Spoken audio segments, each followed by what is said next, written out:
कैसे हैं आप लोग। उम्मीद करता हूँ आप सब लोग खैरियत से होंगे। मैं आफ्ताब अहमद आज एक नए टाइटल के साथ एक नए सोशल उसके साथ सब्जेक्ट के साथ आपके सामने हाज़िर हूँ।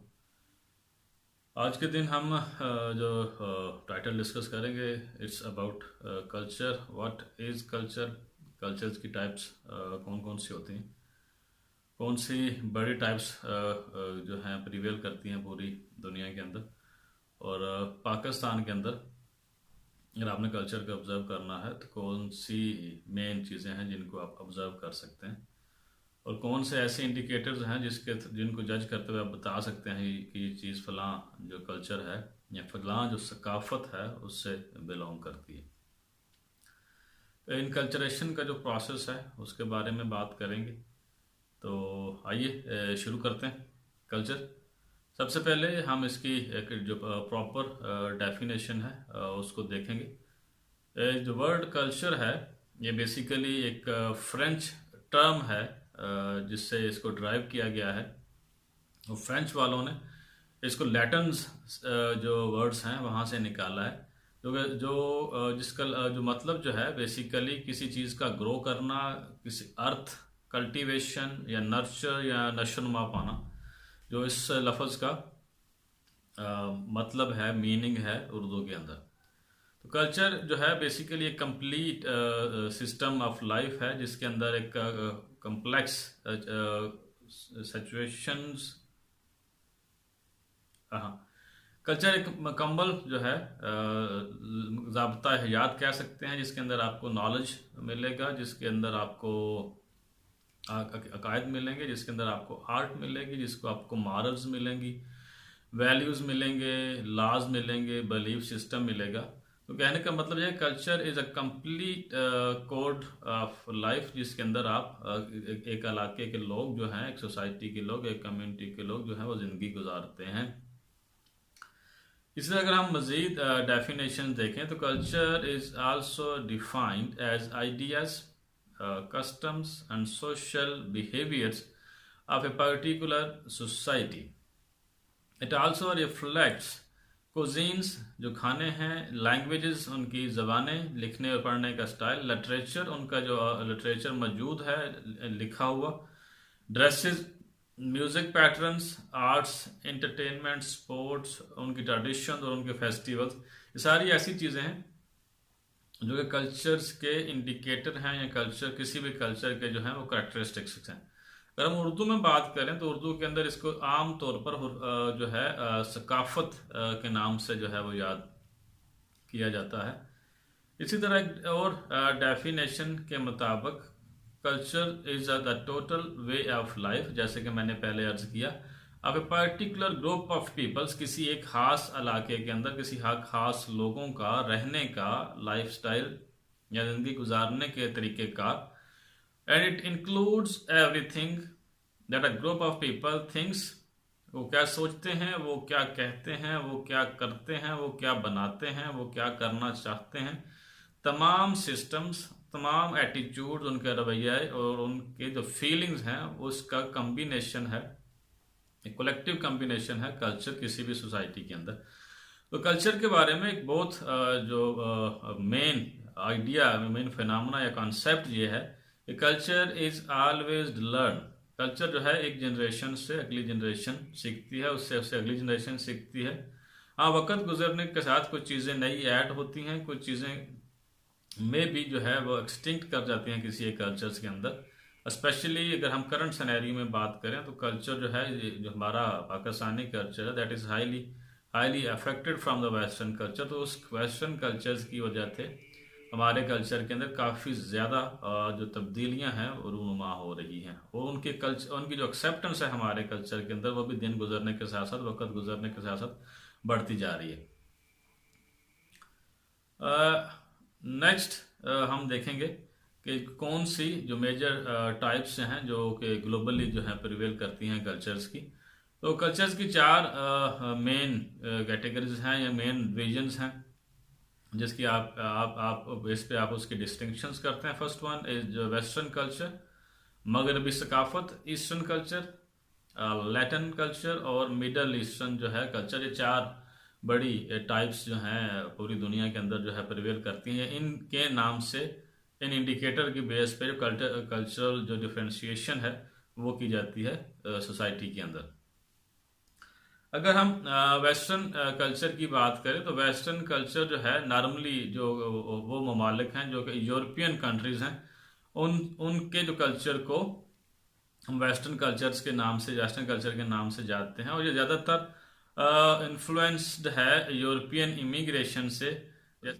वेस्टर्न कल्चर जो है ये जो है come to define the culture of European countries as well as those that have been heavily influenced by the European immigration, जैसा कि अमेरिकन सिटीजन्स हैं।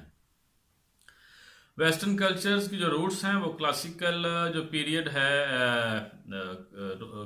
ग्रीको रोमन्स का, रोमन इरा जो है, और राइज ऑफ क्रिश्चियनिटी जो 14वीं सदी ईस्वी में वाक़यात हुए हैं, ये बेसिकली जो वेस्टर्न कल्चर्स हैं वहाँ से अब इसकी जो है रूट्स जो हैं वो निकलती हैं। ईस्टर्न कल्चर, अगर ईस्टर्न कल्चर की बात करें तो ईस्टर्न कल्चर के अंदर जो सोसाइटल नॉर्म्स हैं specially from the countries of far east Asia, जिसमें चाइना, जिसमें जापान, जिसमें वियतनाम, नॉर्थ कोरिया और साउथ कोरिया जो है मेनली जो है वो कंसिडर की जाते हैं। और इसमें कुछ इंडियन जो सब कॉन्टिनेंट है उससे कुछ इलाके भी जो है वो शामिल किए जाते हैं।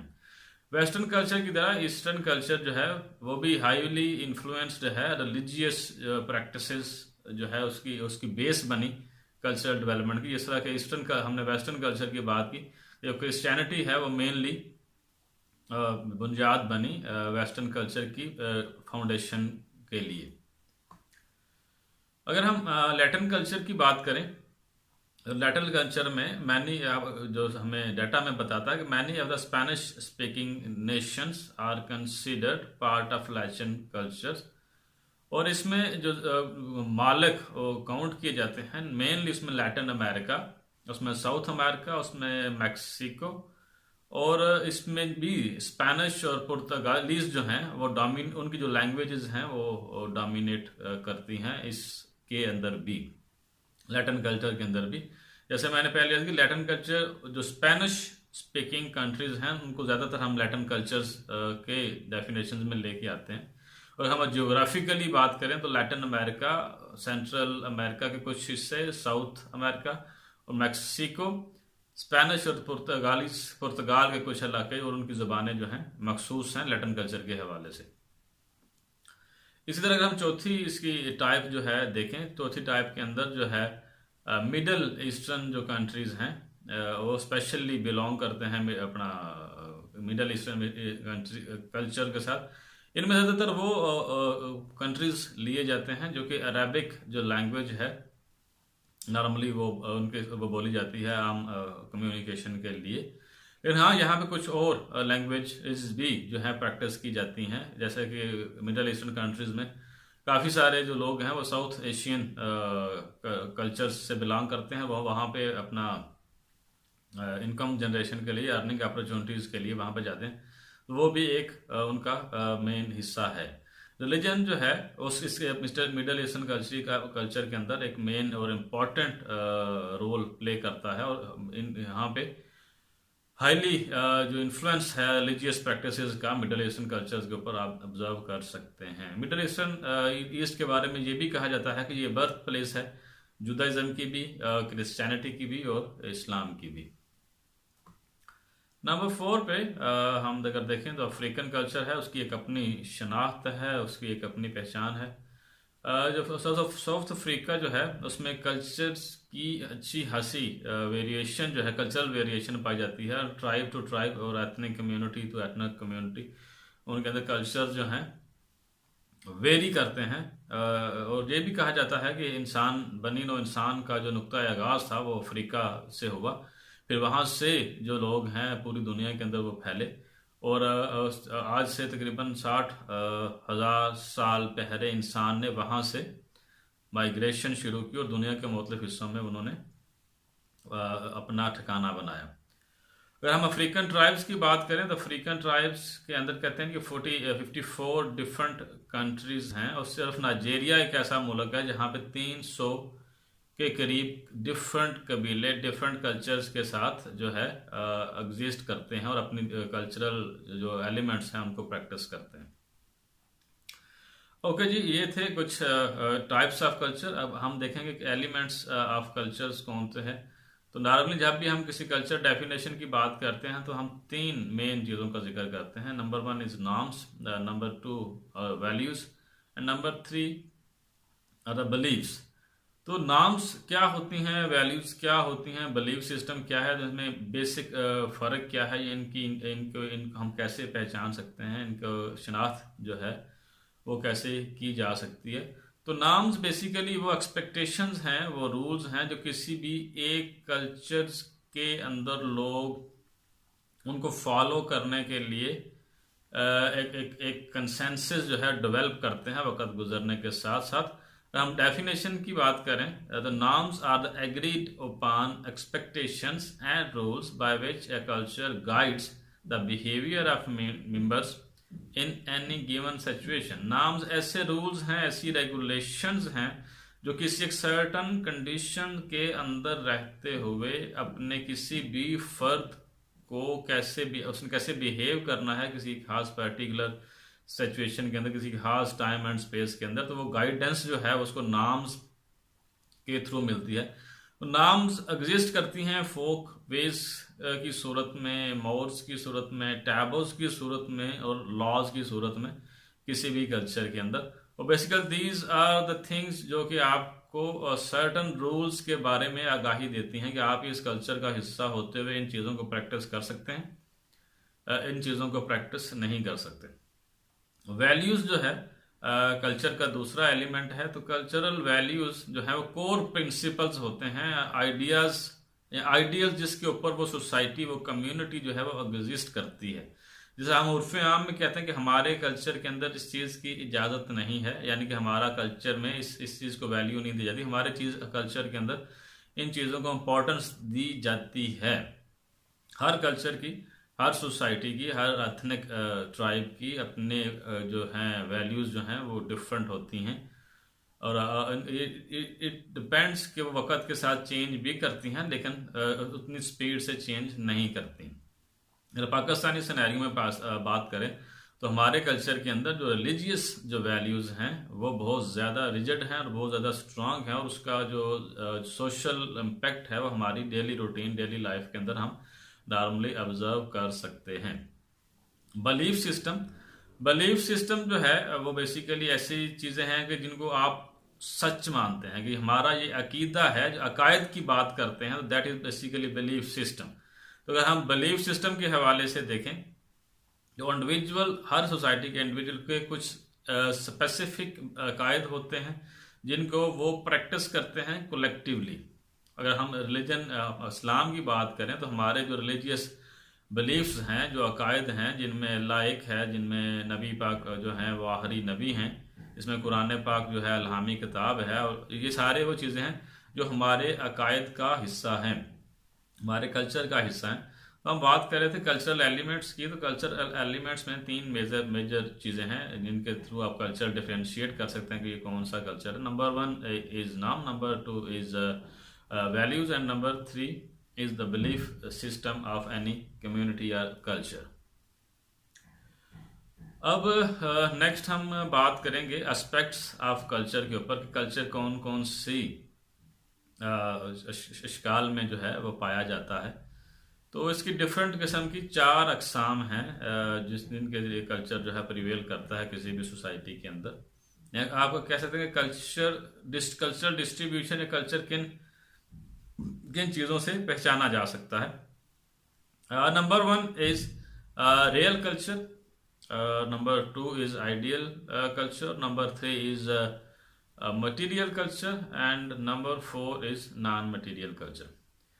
तो रियल कल्चर नंबर 1 पे है। तो रियल कल्चर वो है जो ऐसी वो तमाम चीज़ें जो किसी भी सोशल लाइफ में देखी जा सकें या प्रैक्टिस की जाती हैं वो रियल कल्चर का हिस्सा है। उर्फ़ आम में हर वो काम जो किसी एक कल्चर के अंदर रहते हुए आप लोग अपने डेली लाइफ के अंदर परफॉर्म करते हैं वो रियल कल्चर कहलाता है। Second one is ideal culture. Ideal culture ये होता है कि हम अपने कल्चर को कैसा देखना चाहते हैं या कैसा प्रेजेंट करना चाहते हैं, this is called ideal culture. मतलब हम किस चीज को आइडलाइज करते हैं, हमारा ये काम जो है ये आइडियल है और ये काम आइडियल नहीं है। तो ideal culture is basically presented those patterns जिनको लोग ये समझते हैं कि हाँ ये हमारे कल्चर का आइडियल पार्ट है, ये हमारा आइडियल कल्चर है, ये होना चाहिए, ये प्रेजेंट करना चाहिए, ये चीज जो है लोगों को दिखानी चाहिए। नंबर थर्ड पे मटेरियल कल्चर। मटेरियल कल्चर वो चीज है जो किसी भी इलाके के अंदर आप ऑब्जर्व कर सकें, फिजिकली देख सकें, जैसे कि उनके टूल्स, उनकी इम्प्लीमेंटेशन, उनका फर्नीचर, उनका ऑटोमोबाइल, उनका बिल्डिंग या कंस्ट्रक्शन पैटर्न, उनके डैम बनाने का स्टाइल, उनका रोड्स बनाने का स्टाइल, उनके ब्रिजेस बनाने का स्टाइल। मतलब कोई भी ऐसी चीज जो किसी कल्चर के अंदर आप फिजिकली ऑब्जर्व कर सकते हैं, फिजिकली देख सकते हैं, फिजिकली टच कर सकते हैं, वो उसको हम मटीरियल कल्चर कहते हैं। वाइस वर्सा जो नॉन मटेरियल कल्चर है, नॉन मटेरियल कल्चर वो प्रैक्टिसेस हैं वो जिनको आप देख तो सकते हैं लेकिन आप उनको फिजिकली एग्जामिन नहीं कर सकते। फॉर एग्जाम्पल किसी एक कल्चर में बोले जाने वाली उनकी जुबान, उनका एक्सेंट जो है वो नॉन मटेरियल कल्चर का हिस्सा है। उनका बिलीफ सिस्टम, उनकी वैल्यूज, उनकी हैबिट्स जो वो फॉलो करते हैं और सेरेमनीज जो कि वहाँ पे ऑब्जर्व की जाती हैं, जो कि बेज़ाहिर जो है मटेरियल नहीं है, वो नॉन मटेरियल है। और ये हर सोसाइटी के अंदर, हर कल्चर के अंदर ये चारों टाइप्स जो हैं वो प्रिवेल करती हैं। किसी भी कल्चर के अंदर जो रवायात हैं, जो टेस्ट हैं, जो रवैये हैं और जो ऐसी चीज़ें जो आपको फिजिकल सब्सटेंस की शक्ल में या फिजिकल मटेरियल की शक्ल में आप ऑब्जर्व ना कर सकें, रेदर वो है जो नॉन मटेरियल कल्चर कहलाता है।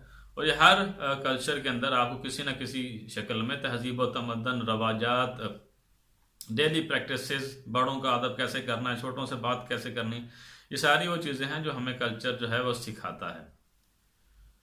इसी के साथ साथ अब हम नेक्स्ट जो है सब कल्चर, कल्चर के अंदर जो कल्चर्स एग्जिस्ट करते हैं। अगर मैं आपको मिसाल दूं पाकिस्तान के अंदर, तो पाकिस्तान का कल्चर इंटरनेशनल लेवल पे एक शनाख्त रखता है कि ये पाकिस्तानी कल्चर है। लेकिन अगर हम पाकिस्तान के अंदर देखें तो यहाँ पे जो 4-5 डिफरेंट कल्चर हैं। नंबर 1 पे कहते हैं जी ये पंजाबी कल्चर है, ये पख्तून कल्चर है, ये बलोची कल्चर है, ये सिंधी कल्चर है, ये सराइकी है, ये कश्मीरी हैं, ये बल्ती लोग हैं। तो ये वो चीज़ें हैं जो एक बड़े कल्चर के, बड़ी अम्ब्रेला के अंदर नीचे डिफरेंट किस्म के कल्चर जो हैं प्रिवेल करते हैं। ये इलाके की बेस पे हो सकते हैं, ये ज़ुबान की बेस पे हो सकते हैं, ये रिलीजन की बेस पे हो सकते हैं, ये अपना मुआशरत की बेस पे हो सकते हैं, या ये कबाइल की बेस पे भी हो सकते हैं। अगर हम पंजाब की ही बात करें तो पंजाब के अंदर डिफरेंट कल्चर हैं, जिस ये चौधरी हैं, ये गुज्जर हैं, ये जाट हैं, ये आराई हैं, ये राने हैं, ये कर्ल हैं, ये कंबो हैं। ये सारी वो चीज़ें हैं कि ये डिफरेंट फैमिलीज हैं जिनके ये इंसेस्ट्रल जो डिवीजन हुई उसकी वजह से जो है लोग जो डिफरेंट कबाइल के साथ, उनके कल्चर्स के साथ अपने आप को रिलेट करना पसंद करते हैं। इसी तरह जो है मैंने पहले बात की कि कल्चर जो है हमेशा लर्न किया जाता है और वक्त गुजरने के साथ साथ जो है कल्चर में तब्दीली आ सकती है। हम दौरे हाज़र की बात करें तो दौरे हाज़र में पाकिस्तानी कल्चर हासा इम्प्रेस्ड है, जो हासा इन्फ्लुएंस्ड है वेस्टर्न कल्चर से, और हम उससे बहुत सारी चीज़ों को जो है अपनाने की कोशिश करते हैं अपनी डेली लाइफ के अंदर, जिसकी वजह से हमारे काफ़ी सारे जो अपने जो रस्म रवाज थे, जो रवायात थी, वो वक्त गुजरने के साथ साथ जो है चेंज होती जा रही हैं। तो ये चेंज जो है, जो नई चेंज आ रही है, वो भी एकदम से कल्चर एक्सेप्ट नहीं करता, और पुरानी चीज़ें जो एक्सटिंक्ट हो रही हैं वो भी कल्चर एकदम से उनको एक्सटिंक्ट नहीं होने देता। It will take some time, लेकिन कल्चर जो है वो कल्चर चेंजेस आती हैं, और इस कल्चरल चेंज को कल्चरल डिफ्यूजन भी कहते हैं। किसी दूसरे कल्चर से आप कोई नई चीज़ जब अपने कल्चर के अंदर ऐड करते हैं, तो this is called cultural diffusion. हम पाकिस्तानी कल्चर की बात करें, जैसे मैंने पहले जिक्र कर दिया कि पाकिस्तान के 4 मेजर जो हैं कल्चर नॉर्मली सुने जाते हैं। Punjab culture, Sindh culture, KPK, Balochistan, अगर हम गिलगित बल्तिस्तान को शामिल करें, एंड AJK, 6 कल्चर जो है वो प्रिवेल जो है वो करते हैं पाकिस्तान के अंदर। पाकिस्तानी कल्चर के अंदर उनका म्यूज़िक, उनके खाने, उनके ड्रेसिंग पैटर्न्स, उनके म्यूज़िक फेस्टिवल्स और उनकी जो अपना ट्रेडिशनल स्पोर्ट्स हैं, ये सारी चीज़ें ऐसी हैं जो बहुत ही ज़्यादा डिफ्रेंशिएट करती हैं एक हमारे पाकिस्तान के कल्चर को दूसरे इलाकों के कल्चर से।